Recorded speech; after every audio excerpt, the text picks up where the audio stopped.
Hello everyone. Thank you guys so much for sticking with us for the past hour and a half. I'm sure you've learned a great deal today. So we're going to wrap this up with some public speaking. So thank you guys for joining Sahil and I as we discuss our interpretation of the art that is public speaking. My name is Sriya, and I currently serve as your Georgia HOSA State President-elect, and I'm actually a junior at Lambert. So if you ever see me at a chapter meeting or in the hallway, please don't be scared to say hi. And my name is Sahil Sood. I serve as the Southern Region Representative for Georgia HOSA, and I'm also a junior at Lambert High, so you'll see me around the hallways. Feel free to come by and talk. I don't bite. So just a couple things on the agenda for today. We're going to start with an icebreaker. And at this point, I really don't think that's the appropriate term to use because I'm sure you guys are very acquainted with each other. But we do want to give you all the chance to kind of step out of your comfort zone. So after that, we're going to transition into the meat of this workshop, which is going to discuss the purpose of public speaking and how you can build these essential skills. So now I'm going to turn it over to Sahil to introduce our first activity. So this activity is going to be a little bit of an impromptu speech. We're going to go into the deep end with public speaking. So we're going to have a volunteer come up or unmute basically, and the volunteer will have 30 seconds to form an impromptu speech that discusses any of their favorites. And the point of this speech is to convince the rest of the groups that your favorites are the only true favorites. So convince everyone else here that your favorite song is the only favorite song, or your favorite food is the best favorite food. For example, my favorite food is cheese, and I will always be convincing everyone that it is the only correct favorite food. With that, does anyone want to unmute? Yes, before we get a volunteer, I'm actually going to push myself into the deep end. So if anyone needs an example, if you're just a little bit too scared to put yourself out there, let me try that out for you first. Okay, so let's do this in under 30 seconds. My favorite current song is called Everywhere by Fleetwood Mac, and this song was released in 1987, but the beats should remain popular today. And you might be wondering, why is she so obsessed with Fleetwood Mac, which is a very notable 70s band? And you might also be familiar with their song called Dreams, which is another personal favorite of mine. So from the lyrics all the way to the instrumentals, Fleetwood Mac definitely stands the test of time, even in 2022. So that was easy for me because I literally love this band with my whole heart. So if there's anything that you are bursting with passion for, I suggest you try to do that with this activity. Do we have a brave soul that wants to give this a go? Anyone at all? Just the first thing that comes into your mind. And I'm going to say this now. Please do not make me pick an officer because that's what's going to happen next. I can try. Yes. Okay. Give it a go. Okay, so my current favorite song is 22 by Taylor Swift. It's a very happy and energetic song. I think it's one of those songs that it's you can play with any friend group and then everyone would just start singing it, whether you're into rap music, whether you're into metal music, no matter what you like. I think 22 is like a universal song. So I think it's applicable to anyone's playlist. Yes, I am a Swiftie, so I think your answer was amazing. You didn't even need to persuade me, which I hope is the case for everyone else on this call because we love Taylor Swift. So hopefully this icebreaker got you all a little bit more immersed and more comfortable with just how impromptu public speaking can be. So before we move on to the next portion of this workshop, I'd like to pose this question to you all. Why is public speaking so important? And to answer this question, I'd love for you to unmute your mic, but if you want, you can also put it in the chat box.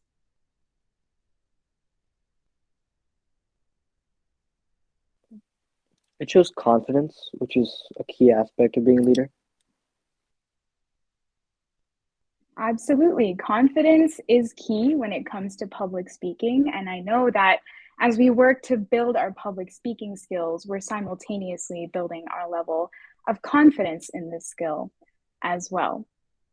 So, when we think about public speaking in general, it's really a two-way street when it comes to certain benefits that we might stand to gain. So, there will be aspects of public speaking that the audience will learn to appreciate. And of course, on the other end of the spectrum, the benefits that you stand to gain from public speaking.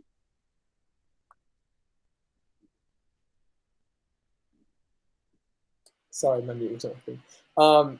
In terms of the personal benefits, there's lots of increases in self-confidence. I think someone mentioned that. It makes you more confident externally, but internally, it's also about how you feel more intrinsically motivated with yourself. In addition, the skills that you gain with personal benefit, the skills that you gain are applicable to a variety of other fields. Public speaking isn't something that's specific to just one area. You can use it in pretty much any field or any industry that you go into. It gets you comfortable with talking to other people and communicating with them. And it also helps you kind of expand outside the box and become more creative in how you approach things, how you tackle them, because you have more flexibility in what you're able to say and how you're able to communicate it. So, apart from these personal benefits, there are public benefits when I was talking about what the audience stands to gain from your public speech. But in terms of these personal benefits, these should really be your motivating factors when you are drafting a speech that you're going to say out loud. When you use these to motivate you, it can become a little bit more clear exactly how you want to impact the public. So, I want you guys to take a look at the quote at the bottom left of the screen. Public speaking is one of the most important and dreaded forms of communication. And the contrasting ideas in this quote really tells us that public speaking isn't really a normal occurrence. To stand in front of a bunch of people and spew out a bunch of information at them, that's very unnatural.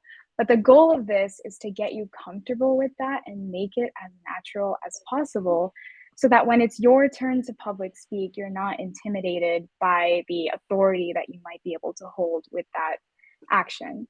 So from Abraham Lincoln's Gettysburg Address all the way to Martin Luther King Jr.'s I Have a Dream speech, it teaches us that public speaking can be very stressful, but that shouldn't overshadow the purpose of public speaking, which is to motivate others in any pursuit that you might have. So that's where our public benefits come from.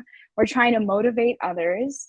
We are simultaneously informing our audience and persuading our audience, depending on the message that we want to send them. And lastly, the goal of it all is to really leave your audience with that call to action. What are they going to do about what you just said? So with that baseline understanding of why public speaking is so important, let's delve a little bit deeper into some concrete methods that we can use to build this skill. And sometimes the best way to really remember things would be to associate it with a letter. So for that, we have the 3 C's of public speaking. So Sahil, could you tell us a little bit more about these 3 C's? So the first of 3 C's is cadence. And cadence is really about the flow of your speech. You don't want your speech to be erratic. You don't want it to go from A to Z without explaining the logic in between. So that is on the content end. You want to make sure that your ideas have a natural flow to them and that you provide transitions in between each concept that you discuss. But on more of how you deliver the speech itself, you need to know which parts of your speech are important. So which ones you need to emphasize, where you need to modulate your tone and fluctuate your pitch a little bit, and how you want to give the speech so that it's most impactful to the audience that you're presenting it to. Because if you stand up and you're monotone and your voice has no cadence, no fluctuation, and you speak essentially like a robot, the audience that you're presenting to doesn't take away the same skill set that they would as if you were emphasizing the important points, because they're more likely to resonate with the content that you provide based on you sounding more like a human and emphasizing what's important. They're more likely to hone in on those points and take away the lessons that you're trying to, for the purpose of that public speaking itself. So it's really important to make sure that you have cadence within your speeches. Right. And the best way to try and think of cadence is actually to put yourself in this very uncomfortable situation. But try to think about if you were speaking about something that you are so incredibly passionate about, but your audience is slowly starting to fall asleep.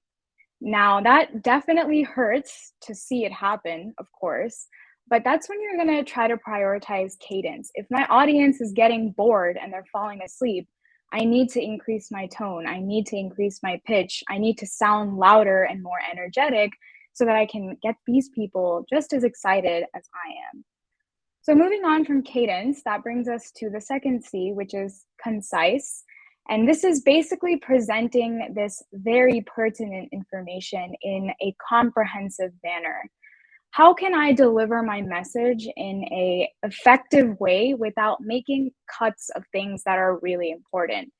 Surely I don't need to recite a 3-page speech for something that I'm passionate about. There's got to be a better way to put my ideas together and deliver it to this audience. So that's really where staying concise comes from. And moving on from that, we have character, which is arguably the most important C out of these 3 Cs. This is how you style your public speaking. Your stylistic approach to public speaking tells us that you're the one who wrote it. The way that, let's say, Sahil speaks should not be the exact same way that I am speaking, because we are 2 different people, and our stylistic approach to how we want to deliver our message should differ. And that's what really keeps people on their toes as well. You don't want your audience falling asleep because you and the person you're presenting with have the same pitch, the same tone of voice, and the same delivery. So the biggest question to ask yourself when it comes to characterizing your method of speaking is, what is my writing or speaking style? Am I someone that likes to add in a lot of jokes while I'm talking? Am I someone who likes to use more motivational words? It really comes down to the way that you want to deliver your message. And with that being said, sometimes when you have all this information in your brain, you might just want to kick it old school. And with this next activity, we're going to be kicking it so far old school that we'll actually be using a preschool rhyme that I'm sure you all are abundantly familiar with. Yes, it's Twinkle, Twinkle, Little Star. This is actually a version of an activity I did and participated in quite some time ago. But the cool thing about it is that it introduced me to the multidimensionality of public speaking and how not everyone has the same style of delivery when it comes to public speaking. So with this activity, we're going to need another brave soul that is ready to recite this speech in the speaking style that I assigned them. So who would like to volunteer first? This can be a little bit daunting, but I want you guys to keep in mind that this is a preschool rhyme. It is Twinkle, Twinkle, Little Star, so I'm sure you guys will do great with it. All right, let's have an officer go first so that we have an example. I can go. Okay, go ahead, Krishan. Your speaking style would be to talk uncomfortably loud. So good luck with this. So with the words on the screen, right? Yes, the words on the screen, and talk very uncomfortably loud. It's going to sound like you're yelling at us, but okay, that's the way to go with this one. All right. Twinkle, twinkle, little star, how I wonder what you are. Up above the world so high, like a diamond in the sky. Twinkle, twinkle, little star. Awesome job. Yes, absolutely. So that was obviously very uncomfortable to do. And sometimes when you're speaking, this is something I personally have had a lot of experience with, people will tell you, I can't really hear what you're saying. Can you speak up? That's a very real thing that people will say if they can't hear you. So it's up to you to increase your volume when it is needed, because maybe people in the back literally think you're mumbling everything, but people in the front might think that you're yelling. So it's up to you to kind of find that balance. So now that we've had an officer example, a brave member soul, anyone out there that wants I'll to give go. this a go? Okay, your speaking style is to speak as if you were a motivational speaker. Okay. Uh, Twinkle, twinkle, little star, how I wonder what you are. Up above the world so high, like a diamond in the sky. Twinkle, twinkle, little star. Awesome. So I don't know about you guys, but I am very much motivated to now go work with NASA because I am fascinated with Twinkle, Twinkle, Little Star with that motivational speech. All right, next member. I have a very interesting speaking style for you.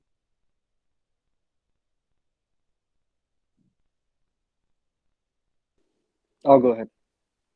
All right, your speaking style is to emphasize every other line. Okay. Twinkle, twinkle, little star. How I wonder what you are up above the world so high, like a diamond in the sky. Twinkle, twinkle, little star. Awesome job. You executed that perfectly. And that actually teaches us that when you change your tone or your inflection, it might not be as noticeable as you think it is in your head. I know that for me personally, sometimes when I need to speak a little bit louder, it sounds like I'm yelling in my head. But apparently, to the audience, it's a normal volume and it's a volume that they appreciate. So awesome job, volunteers. Hopefully this activity taught you all that the way that you speak holds a great deal of importance and a lot of weight in the message that you want to send to your audience. So with that, let's move on with things that you might want to stress and things that you really need to avoid when it comes to public speaking. So the question that you guys need to think about is, what makes a good public speaker? I want you to envision any good public speaker you've ever seen, whether that be in person, someone you know, or someone you saw on a stage, a TED Talk, or anything to that effect, and visualize what it is that you want to conceptualize, or that you want to take from them, and that you want to embody and make something that is part of your own speaking style. Whether that be that they had smooth delivery or they gave it with confidence. You were able to tell that they were very passionate about the topic that they spoke about. Whatever it may be, those attributes that you think you enjoy from that public speaker are generally what audiences like to see from public speakers overall. So take, in your experience, what you think makes a good public speaker and try to employ that in terms of when you're giving your own speeches or when you're writing your own speeches, to ensure that the speeches that you give are of the highest quality and you're able to get your message across. Here on the slide, we've displayed a couple of the best ways that make good public speakers. And this list is by no means exhaustive. There are a myriad of different ways that you can go about being an effective public speaker. And each person has their own distinct characteristics that make them a good public speaker.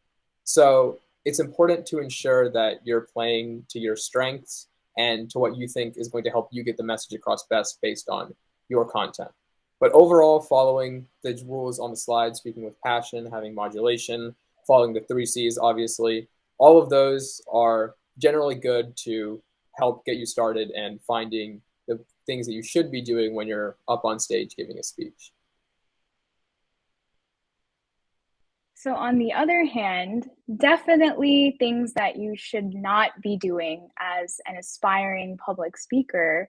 The first thing that I really want to stress is the idea of building a script.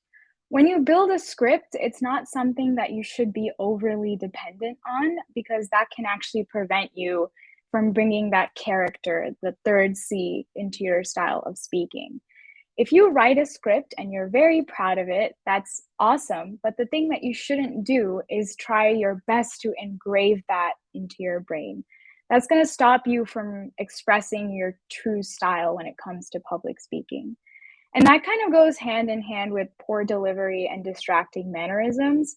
If you're overly focused on your script, it's going to result in poor delivery. You might just end up saying the whole thing as a robot using a monotone voice, which is not going to be an exciting thing to hear as someone in the audience. And those distracting mannerisms, a couple of the ones that I've noticed is that people really like to shake their leg while they're standing up and speaking. Some people move their hands a lot, which is actually doing more harm than good. I understand how those mannerisms could kind of be grounding. They're a technique that could calm you down while you're speaking. But you need to keep in mind that when you're publicly speaking, people can see you. So they will notice that you are shaking your leg too much, and that's going to distract them from the message that you're trying to deliver. On the other hand, if you've not prepared enough, that is not going to help you out at all. If you have a speech that you really need to present in the best way possible, and you know that your message holds a lot of weight, that kind of puts it on you. It's your responsibility to make sure that you're preparing in the best way possible, but not overly preparing. So let's try to find that balance when it comes to preparing for your speech. Being unfamiliar with your audience is a big no-go. I can tell you just from this presentation that this workshop is designed for high schoolers who are ready to take their public speaking skills to the next level. Now, if I really needed to talk with a bunch of fifth graders about public speaking, I would definitely not convey this information in this manner, because it's a lot for a fifth grader to sit here and try and learn about what the word concise means. So I'd need to tailor it to my audience. And with that, going back to drafting your speech, if you need to write about something, make sure that you are genuinely passionate about what you are writing about. With passion and creativity comes the way that you speak and your style. When you don't have passion for something and you truly don't care about what you're writing, it's definitely going to be noticeable when you speak. And that's really going to let your audience know that you don't care about what you're saying either. So with this understanding of what makes a good public speaker and what you really should be avoiding as a public speaker, we're going to move on to how to try and combat the anxiety of public speaking. Like I said before, it's definitely not natural to stand in front of a bunch of people and spew out information. But just know that it's an experience that a lot of people are familiar with. We all get those sweaty palms and our heart's beating really fast when it's time for us to talk in front of others. But some of the methods that you can use to combat this are actually from mayoclinic.org if you guys want to check this out if you're interested in the anxiety behind public speaking. But these are very concrete steps that you can take to lower your anxiety and just get comfortable with the fact that public speaking is a thing. Knowing your topic goes hand in hand with preparation. So the more that you are comfortable with your topic and how you're going to present it, the better you'll do and the less anxious that you'll feel. That goes with getting organized. Keep all your things together. If you are using note cards or a printed script, make sure that you have those things compiled beforehand. One that I definitely want to stress is to challenge your worries. And this one can be as fun as you want it to be. So let's say one of your biggest worries is that you accidentally sneeze during your public speech. Well, what am I going to do about that? The best way to combat your fear about that is to literally put yourself in the situation of saying your speech and then sneezing in the middle of it. It happens to the best of us. So when you combat your worries and you challenge them, you have a plan of action if something goes wrong. Another thing to keep in mind is to focus on the way that you prepare your material and not the response that the audience is going to give you.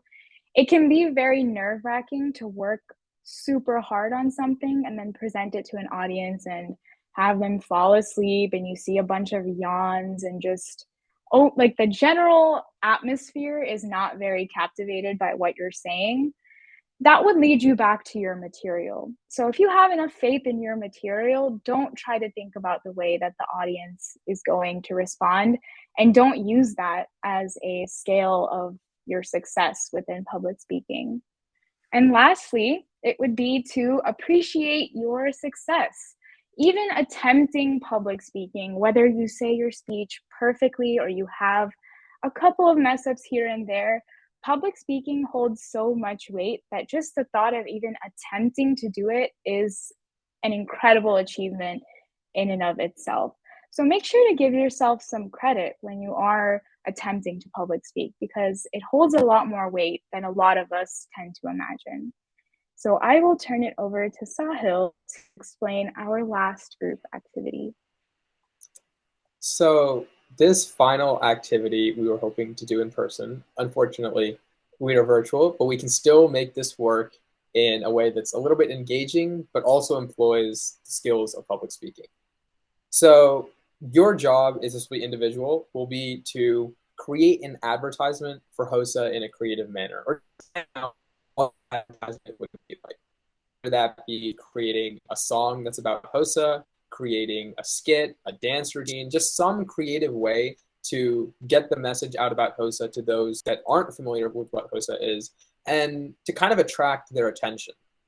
Even though this is slightly informal, it's not standing up on a stage and delivering a pre-prepared speech off of a script, it still employs the skills needed in public speaking. You still need to keep the 3 C's in mind in order to engage your audience and to captivate them and make them enticed to join HOSA or to become involved in HOSA.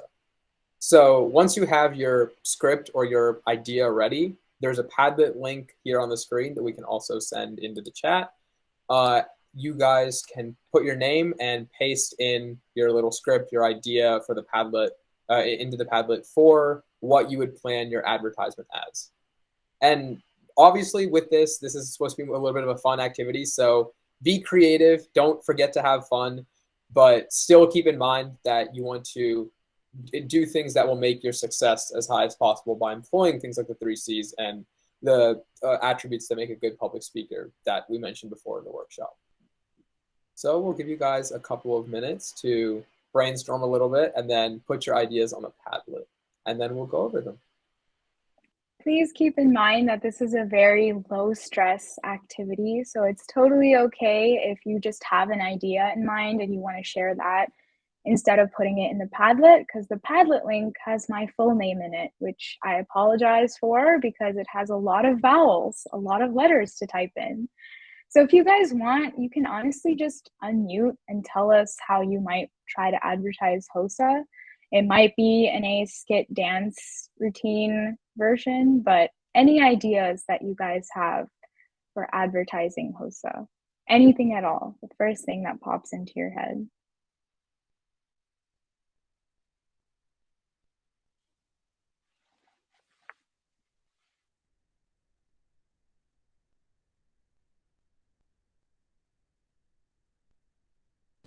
Maybe like a TV show or like news segment on HOSA happenings, something like that. People can watch it in the hall on the TV at Lambert. I really like that idea. I definitely think I would be very invested in that show. So that's an awesome idea. Let me go ahead and share this tab.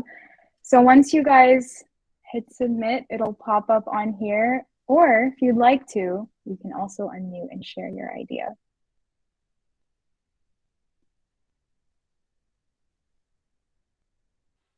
This is a super general one, but usually we have an elevator speech for anything, which is just like a 30-second delivery speech on a summary of what, anything's about. So in this case, it would be HOSA, and just kind of explaining what you think, personal experiences, or information, anything like that. Maybe a little skit would be cool. I love that idea. I will be honest, I personally think elevator speeches are more high stakes than public speaking in front of a crowd will ever be. just the thought of that super impromptu, like if somebody catches you in the elevator at a conference and they see that you're decked out in your HOSA wear and they ask, I see all these kids around at the hotel, what are you guys doing here? I definitely see the stress that it could put on someone, but if you have enough experience and just you're good at thinking of things quite on the fly, that's definitely the one for you. A HOSA flash mob. I think that's a wonderful idea. What kind of steps do you think you'd include in that? I'm picking on you because I really, really like this idea and I'm trying to envision it in my head. Probably just something really simple to get more people involved, but something related to HOSA. We can like make letters with our hands at the end. Yeah, and what do you think would be the most optimal time to present this flash mob to get the members? I think now would be a great time, or basically for SLC hype. I think that would be a really good time. Well, if Lambert decides to do a flash mob, I will be front and center taking a video of that because these are things that get me very excited. So I really like those ideas. I see a couple people typing. Well, I know we, as HOSA, or at least Lambert HOSA, kind of did this already, but I think a social is a great way to kind of get to know new people, kind of just advertise HOSA, and yeah. I really like socials as well. And I think if there's one thing that quarantine taught us, it's that we can socialize without actually needing to be physically next to each other. So virtual socials are also a great way to get people excited about HOSA. And honestly, even if we are together physically, we could have these virtual socials just monthly to make sure that people are getting their monthly dose of HOSA hype. Pranav, if you host any kind of social, what do you think your plan would be to, like, once you have all the members there, or whether it be an ice cream social or anything like that, what would be your plan to kind of elevator pitch them HOSA, like to get them to join? How would you convey that message, do you think? I think maybe like we could give something, like I know we give like ice cream or popsicles away, and then when they come up we could kind of have like an application form, and then we could also like talk to them, like be like, hey, this is what HOSA is, and maybe that's a good way to get that information out and maybe have them join. That's a really good idea. And I also remember hearing once that, I'm not sure where I heard this, it might have been at a separate meeting, but someone was saying that if you were at a social handing out something, you could connect HOSA's values to what you're giving them. So if you were handing out, I don't know, ice cream, you could talk about how one of HOSA's values aligns with the sweetness of ice cream or whatever it might be. But that's a great idea. Educational, appropriate, and fun rap battle between HOSA and other CTSOs. I like this is an amazing idea. Like, you guys are getting me so excited to the point that I want you to plan one of these so that it'll be real. But I love that idea. That's awesome. And I'm definitely keeping a mental note of all of these. We also have a HOSA skit that talks about how HOSA events and competitions look good on resumes and help in college applications. Oh, we already have some lines ready for us. Okay, Sahil, do you want to try this out? I'll be person 1 and you'll be person 2. Sorry, my internet just cut out. I'm sorry, I'm back. Okay, you're fine. Okay, a sort of skit that talks about.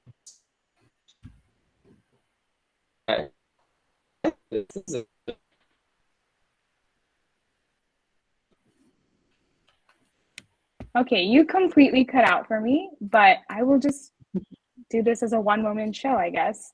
So person 1, I want to go to this college, but my resume sucks. Join HOSA. They have a bunch of competitions and events which look good on resumes. That sounds great. What a wonderful turnout for that one member. Awesome job. Karaoke night, a fun way for everyone to get together and have fun. I really like that idea. These are all wonderful ideas that could definitely be made a reality in upcoming HOSA years, because We are always looking to expand membership. Membership is how we grow, and membership is how we diversify the reach that HOSA can have. So awesome job with this activity, guys. We definitely got a lot out of this. And I was not kidding when I said I would be making mental notes. So if I approach the next officer team with a question about how we can have a rap battle between CTSOs, I'd like to see it happen. All right, moving on with the workshop. This portion of the workshop is actually an advice dump. So Sahil and I are going to give a very brief piece of advice, and then we'll open it up to you guys if you have advice to share with each other. I guess since I'm currently speaking, I will go first on this. I think the biggest piece of advice that I could have ever received about public speaking is that when you're up on that stage or you are up on the platform that you're about to speak on, that's your moment and it is only owned by you. Whatever you choose to do in that moment is yours. How you're going to speak, how you're going to approach the moment itself. Are you going to take advantage that you've been given the opportunity to speak in front of these people? And are you going to make it worthwhile? Or are we going to look the other way and see how stressful it can be? I won't lie, public speaking is a stressful matter. But like I said before, the passion that you have for something will always overshadow that. So just keep in mind that it's your moment to own, so it's up to you how you own it. Yeah, that's definitely something that you should always consider, making sure that you own that moment on stage.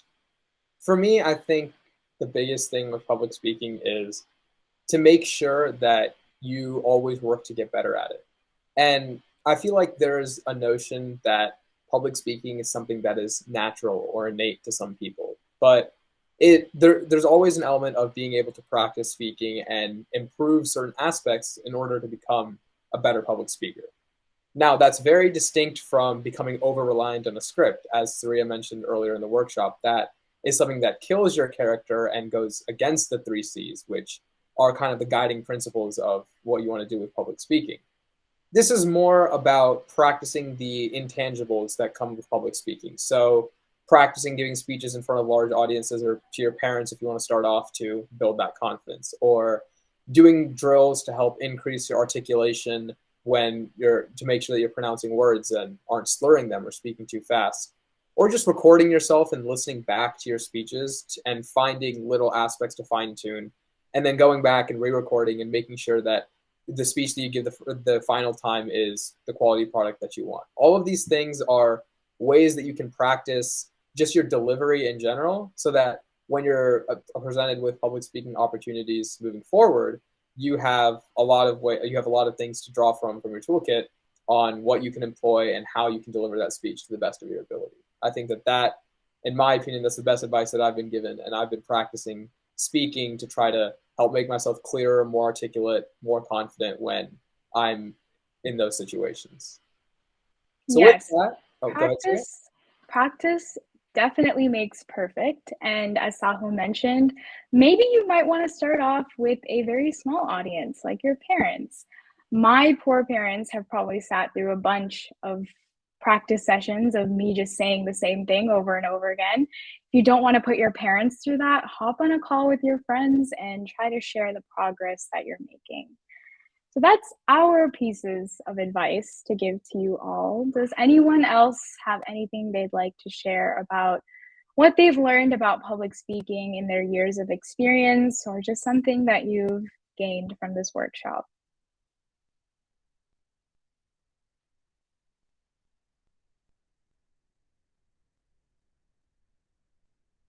My last request for a brave soul. Something I guess I learned is definitely emphasizing like the personal, or like more, I guess, your own style.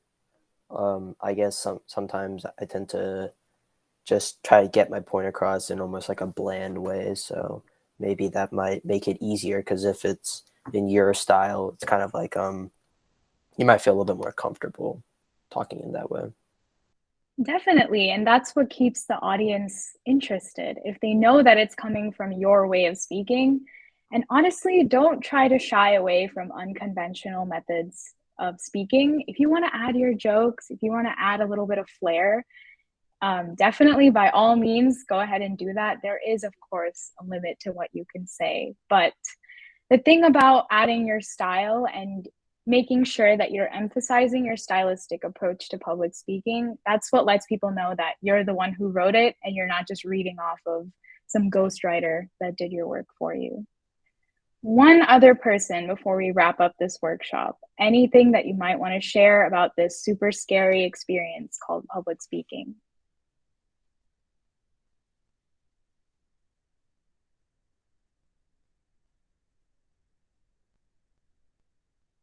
I think I'd maybe like to hear from an officer, since I'm sure you guys have experience standing up and speaking in front of others.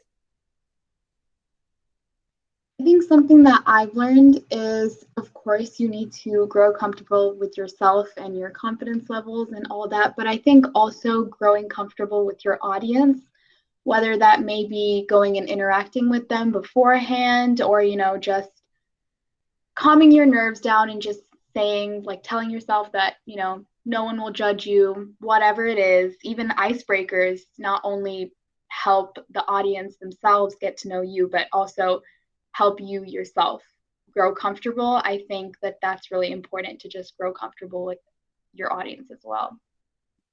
Definitely. I mean, building trust with your audience lets them know how credible you are and how invested you are in your speech and how it's going to impact them. So all great things that we've been learning about public speaking, and there's still so much out there that we're not yet sure of about public speaking. So it's really up to us to face the challenge, because it can be a very daunting thing. But if we personalize it and get comfortable with it, then sky's the limit. So I guess at this point in the workshop, it's really time for you all to really absorb everything that we just threw at you, because it was a lot. It was a lot of information. But this is your chance to reflect on what it is that you're going to do with public speaking. What do you hope to achieve with this skill? And what are those concrete steps that you're going to take in the next couple of months to really refine these skills? So this is something to keep in mind when it's time for you to public speak, if it's time for you to make a speech, if you're competing in an event that requires you to publicly speak. This would be something to keep in mind. And of course, you guys will have this recording, so make sure to take a look at it and reflect on things that you've learned and things that will help you with your public speaking journey. And with that being said, that wraps up our workshop. So I will let Sahil take over the conclusion. Yeah, we wanted to thank you guys for listening. We know it's late and that there's snow outside, but we appreciate y'all's attentiveness and just being here, listening to us. And we hope that you took something away, not only from this workshop, but the 3 workshops that were before us. We hope that, that this has been an impactful experience for you, because some of you, as you guys weren't able to attend the Fall Leadership Conference, we wanted to kind of bring the Fall Leadership Conference to you. So overall, if you have any questions, feel free to reach out to any of the officers or Sriya and I. Our emails are here on the screen. And just generally, if you have any questions about things with Georgia HOSA, you can find the answers usually on our website, georgiahosa.org. And if you're ever looking for any important links, such as the newsletter, link to join the Slack, or any of that on the state level, you can look at the Georgia HOSA card. The link for that is georgiahosa.card.co. So overall, just feel free to reach out to us if you have any questions. And we thank you guys for attending. It's been a pleasure presenting to all of you, and I hope you learned something new. Yeah, thank you on behalf of all the officers. I just sent the attendance link in the chat. Please fill that out. We very much appreciate you guys spending your Sunday night with us. And we really, really do hope that you learned something out of it. I know I did. I am still learning so much about everything, all aspects of all workshops. So I'm so glad you guys were able to join. And we really hope you have a great night with the rest of your Sunday and your families. And yeah, we hope to see you guys soon. Any questions that anyone has? comments? Okay, perfect. Good night, guys.